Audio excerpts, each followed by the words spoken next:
સાતમ આઠમના પર્વ સમૂહની ઉજવણી અંતર્ગત બુધવારના રોજ નાગપંચમીના પર્વની પૂર્ણ શ્રદ્ધા અને આસ્થાભેર ઉજવણી કરાઈ હતી। નાગપંચમીના પર્વે શહેરના કુંભારવાડા તેમજ ઘોઘા રોડ વિસ્તારમાં આવેલ શરમાળિયા દાદાના મંદિરે સવારથી દર્શનાર્થે ભાવિકોની ભીડ જોવા મળી હતી। કુંભારવાડા વિસ્તારમાં આવેલ શરમાળિયા દાદાના મંદિરે ભાતીગળ લોકમેળો યોજાયો હતો। આ અવસરે આબાલ વૃદ્ધ સૌ કોઈએ ઉમટી પડી મેળાની મોજ માણી હતી। ભાવિકોએ પોતાના ઘરે નાગ દેવતાનું પૂજન કરી ફુલેર સહિતની પ્રસાદી ધરાવી હતી।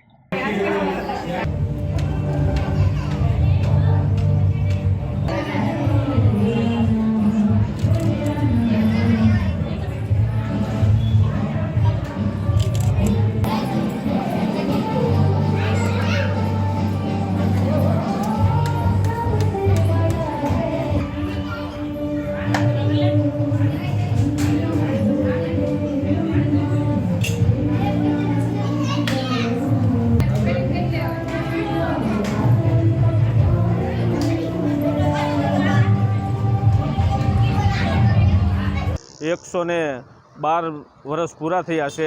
શરમાળિયા દાદાના નાગપંચમી નિમિત્તે અહીંયા મેળો ભરાય છે અને આ લત્તાના આજુબાજુના લત્તાના ભાવિક ભક્તો બધા દર્શને આવે છે અને દર્શનનો લાભ લે છે। અને અહીંયા કોઈ પણ કળ હોય તો શરમાળિયા દાદાના મંદિરે ફાળકી નાખે છે કોઈ પણ અમારા મંડળના સભ્યો, એટલે અને કળ ઉતરી જાય છે અને એવી શ્રદ્ધા અને આસ્થા રાખે છે દરેક ભાવિક ભક્તોને।